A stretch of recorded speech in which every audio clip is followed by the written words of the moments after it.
Federalist Number 84. Certain general and miscellaneous objections to the Constitution considered and answered. To the people of the State of New York. In the course of the foregoing review of the Constitution, I have taken notice of and endeavored to answer most of the objections which have appeared against it. There, however, remain a few which either did not fall naturally under any particular head, or were forgotten in their proper places. These shall now be discussed, but as the subject has been drawn to great length, I shall so far consult brevity as to compromise all my observations on these miscellaneous points in a single paper. The most considerable of the remaining objections is that the plan of the Convention contains no Bill of Rights. Among other answers given to this, it has been upon different occasions remarked that the constitutions of the several of the states are in a similar predicament. I add that New York is of the number. And yet the opposers of the new system in this state, who profess an unlimited admiration for its constitution, are among the most intemperate partisans of the Bill of Rights. To justify their zeal in this matter, they allege two things. One is that, though the Constitution of New York has no Bill of Rights prefixed to it, yet it contains, in the body of it, various provisions in favor of particular privileges and rights, which, in substance, amount to the same thing. The other is that the Constitution adopts, in their full extent, the common and statute law of Great Britain, by which many other rights not expressed in it are equally secured. To the first I answer that the Constitution proposed by the Convention contains, as well as the Constitution of this state, a number of such provisions. Independent of those which relate to the structure of the government, we find the following. Article 1, Section 3, Clause 7, quote, "Judgment in cases of impeachment shall not extend further than to removal from office, and disqualification to hold and enjoy any office of honor, trust, or profit under the United States. But the party convicted shall nevertheless be liable and subject to indictment, trial, judgment, and punishment according to law." End quote. Section 9 of the same article, Clause 2, quote, "The privilege of the writ of habeas corpus shall not be suspended, unless when in cases of rebellion or invasion the public safety may require it." Close quote. Clause 3. "No bill of attainder or ex post facto law shall be passed." End quote. Clause 7.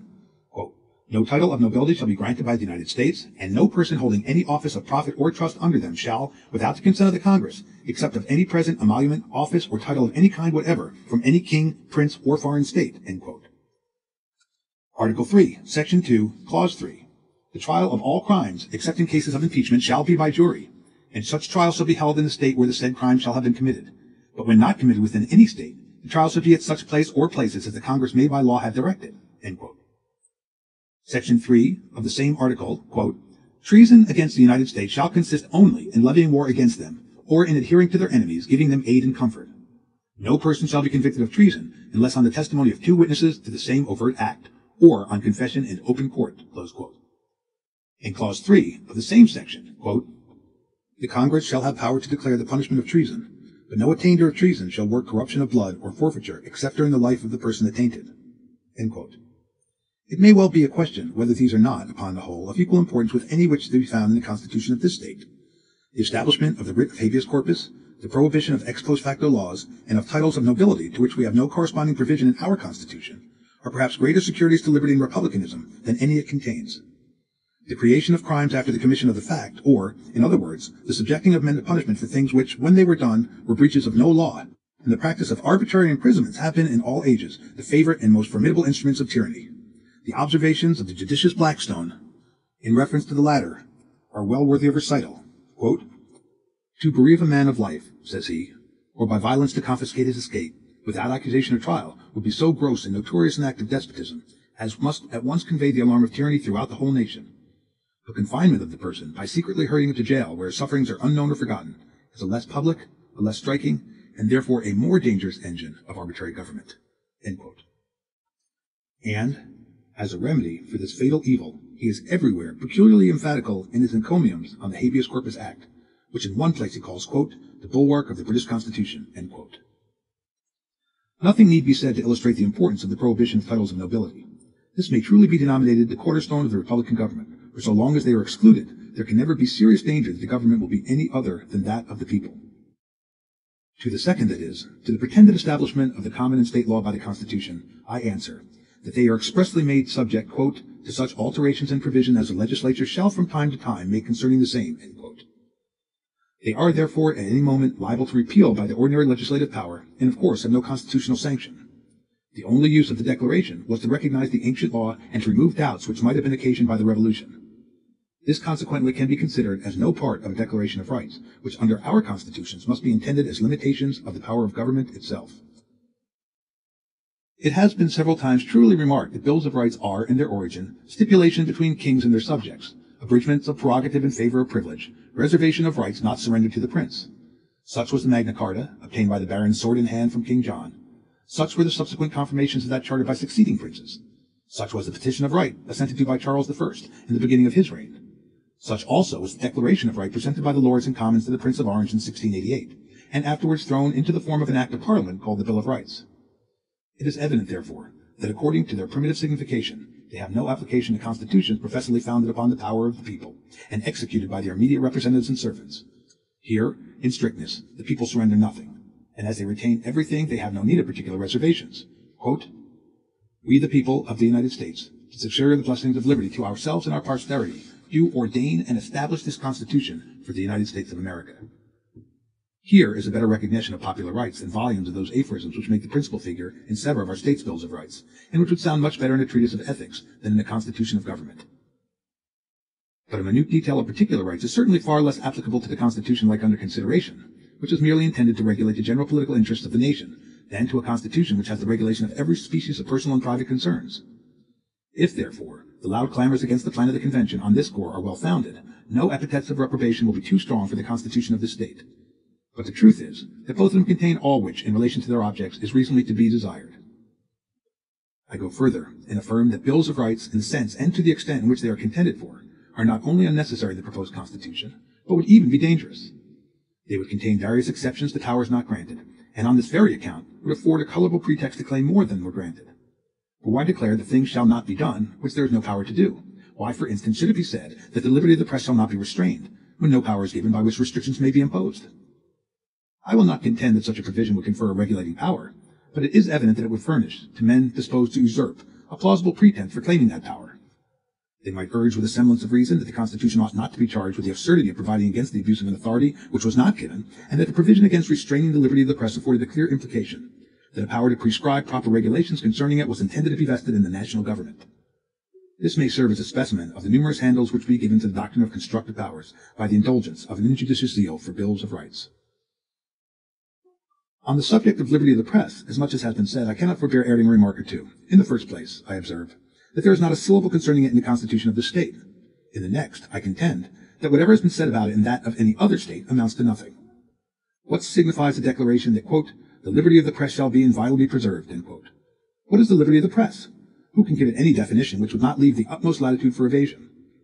I hold it to be impracticable, and from this I infer that its security, whatever fine declarations may be inserted in any constitution respecting it, must altogether depend on public opinion, and on the general spirit of the people and of the government.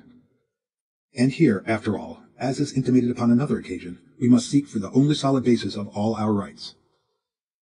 There remains but one other view of this matter to conclude the point. The truth is, after all the declamations we have heard, that the Constitution is itself, in every rational sense and to every useful purpose, a Bill of Rights. The several Bills of Rights in Great Britain form its Constitution, and conversely, the Constitution of each state is its Bill of Rights. And the proposed Constitution, if adopted, will be the Bill of Rights of the Union. Is it one object of a Bill of Rights to declare and specify the political privileges of the citizens in the structure and administration of the government? This is done in the most ample and precise manner in the plan of the Convention, comprehending various precautions for the public security, which are not to be found in any of the state constitutions. Is another object of a Bill of Rights to define certain immunities and modes of proceeding which are relative to personal and private concerns? This, we have seen, has also been attended to in a variety of cases in the same plan. Adverting, therefore, to the substantial meaning of a Bill of Rights, it is absurd to allege that it is not to be found in the work of the Convention. It may be said that it does not go far enough, though it will not be easy to make this appear, but it can with no propriety be contended that there is no such thing. It certainly must be immaterial what mode is observed as to the order of declaring the rights of the citizens, if they are to be found in any part of the instrument which establishes the government. And hence, it must be apparent that much of what has been said on this subject rests merely on verbal and nominal distinctions, entirely foreign from the substance of the thing. Another objection which has been made, and which, from the frequency of repetition, it is presumed is relied on, is of this nature. Quote, "It is improper," say the objectors, "to confer such large powers as are proposed upon the national government, because the seat of that government must of necessity be too remote from any of the states to admit of a proper knowledge on the part of the constituent of the conduct of the representative body." End quote. This argument, if it proves anything, proves that there ought to be no general government whatever, for the powers which, it seems to be agreed on all hands, ought to be vested in the Union, cannot be safely entrusted to a body which is not under every requisite control. But there are satisfactory reasons to show that the objection is in reality not well founded. There is in most of the arguments which relate to a distance a palpable illusion of the imagination. What are the sources of information by which the people in Montgomery County must regulate their judgment of the conduct of their representatives in the state legislature? Of personal observation they can have no benefit. This is confined to the citizens on the spot. They must therefore depend on the information of intelligent men, in whom they confide, and how must these men obtain their information? Evidently from the complexion of public measures, from the public prints, from the correspondences with the representatives, and with other persons who reside at the place of their deliberations. This does not apply to Montgomery County only, but to all the counties at any considerable distance from the seat of government. It is equally evident that the same sources of information will be open to the people in relation to the conduct of their representatives in the general government, and the impediments to a prompt communication which distance may be supposed to create will be overbalanced by the effects of the vigilance of the state governments. The executive and legislative bodies of each state will be so many sentinels over the persons employed in every department of the national administration, and as it will be in their power to adopt and pursue a regular and effectual system of intelligence, they can never be at a loss to know the behavior of those who represent their constituents in the national councils, and can readily communicate the same knowledge to the people. Their disposition to apprise the community of whatever may prejudice its interests from another quarter may be relied upon, if it were only from the rivalship of power. And we may conclude with the fullest assurance that the people through that channel will be better informed of the conduct of their national representatives than they can be by any means they now possess of that of their state representatives. It ought also to be remembered that the citizens who inhabit the country at and near the seat of government will, in all questions that affect the general liberty and prosperity, have the same interest with those who are at a distance, and that they will stand ready to sound the alarm when necessary, and to point out the actors in any pernicious project.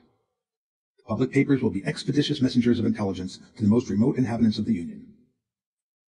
Among the many curious objects which have appeared against the proposed Constitution, the most extraordinary and least colorable is derived from the want of some provision respecting the debts due to the United States. This has been represented as a tacit relinquishment of those debts, and as a wicked contrivance to screen public defaulters. The newspapers have teemed with the most inflammatory railings on this head, yet there is nothing clearer than that the suggestion is entirely void of foundation, the offspring of extreme ignorance or extreme dishonesty. In addition to the remarks I have made upon the subject in another place, I shall only observe that as it is a plain dictate of common sense, so it is also an established doctrine of political law that, quote, states neither lose any of their rights nor are discharged from any of their obligations by a change in the form of their civil government, end quote. The last objection of any consequence, which I at present recollect, turns upon the article of expense. If it were even true that the adoption of the proposed government would occasion a considerable increase of expense, it would be an objection that ought to have no weight against the plan. The great bulk of the citizens of America are with reason convinced that the Union is the basis of their political happiness. Men of sense of all parties now, with few exceptions, agree that it cannot be preserved under the present system, nor without radical alterations, that new and extensive powers ought to be granted to the national head, and that these require a different organization of the federal government, a single body being an unsafe depository of such ample authorities. In conceding all this, the question of expense must be given up, for it is impossible with any degree of safety to narrow the foundation upon which the system is to stand. The two branches of the legislature are, in the first instance, to consist of only 65 persons, which is the same number of which Congress, under the existing Confederation, may be composed. It is true that this number is intended to be increased, but this is to keep pace with the progress of the population and resources of the country. It is evident that a less number would, even in the first instance, have been unsafe, and that a continuance of the present number would, in a more advanced stage of population, be a very inadequate representation of the people. Whence is the dreaded augmentation of expense to spring? One source indicated is the multiplication of offices under the new government. Let us examine this a little. It is evident that the principal departments of the administration under the present government are the same which will be required under the new. There are now a Secretary of War, a Secretary of Foreign Affairs, a Secretary for Domestic Affairs, a Board of Treasury consisting of 3 persons, a Treasurer, assistants, clerks, etc. These officers are indispensable under any system, and will suffice under the new as well as the old. As to ambassadors and other ministers and agents in foreign countries, the proposed Constitution can make no other difference than to render their characters where they reside more respectable, and their services more useful. As to persons to be employed in the collection of revenues, it is unquestionably true that these will form a very considerable addition to the number of federal officers, but it will not follow that this will occasion an increase of public expense. It will be in most cases nothing more than an exchange of state for national officers. In the collection of all duties, for instance, the persons employed will be wholly of the latter description. The states individually will stand in no need of any for this purpose. What difference can it make in point of expense to pay officers of the customs appointed by the state or by the United States? There is no good reason to suppose that either the number or the salaries of the latter will be greater than those of the former. Where, then, are we to seek for those additional articles of expense which are to swell the account to the enormous size that has been represented to us? The chief item which occurs to me respects the support of judges of the United States. I do not add the President, because there is now a President of Congress, whose expenses may not be far, if anything, short of those which will be incurred on account of the President of the United States. The support of the judges will be clearly an extra expense, but to what extent will depend on the particular plan which may be adopted in regard to this matter. But upon no reasonable plan can amount to a sum which will be an object of material consequence. Let us now see what there is to counterbalance any extra expense that may attend to the establishment of the proposed government. The first thing which presents itself is that a great part of the business which now keeps Congress sitting through the year will be transacted by the President. Even the management of foreign negotiations will naturally devolve upon him according to the general principles concerned within the Senate and subject to their final concurrence. Hence, it is evident that a portion of the year will suffice for the session of both the Senate and the House of Representatives. We may suppose about a fourth for the latter and a third or perhaps half for the former. The extra business of treaties and appointments may give this extra occupation to the Senate. From this circumstance, we may infer that, until the House of Representatives shall be increased greatly beyond its present number, there will be a considerable saving of expense from the difference between the constant session of the present and the temporary session of the future Congress. But there is another circumstance of great importance in the view of economy. The business of the United States has hitherto occupied the state legislatures as well as Congress. The latter has made requisitions which the former have had to provide for. Hence it has happened that the sessions of the state legislatures have been protracted greatly beyond that which was necessary for the execution of the mere local business of the states. More than half their time has been frequently employed in matters which related to the United States. Now the members who compose the legislatures of the several states amount to 2,000 and upward, which number has hitherto performed what, under the new system, will be done in the first instance by 65 persons, and probably at no future period by above a fourth or fifth of that number. The Congress, under the proposed government, will do all the business of the United States themselves, without the intervention of the state legislatures, who thenceforth will have only to attend to the affairs of their particular states, and will not have to sit in any proportion as long as they have heretofore done. This difference in the time of the sessions of the state legislatures will be clear gain, and will alone form an article of saving, which may be regarded as an equivalent for any additional objects of expense that may be occasioned by the adoption of the new system. The result from these observations is that the sources of additional expense from the establishment of the proposed Constitution are much fewer than may have been imagined, that they are counterbalanced by considerable objects of saving, and that while it is questionable on which side the scale will preponderate, it is certain that a government less expensive would be incompetent to the purposes of a union. Publius. End Federalist Paper number 84,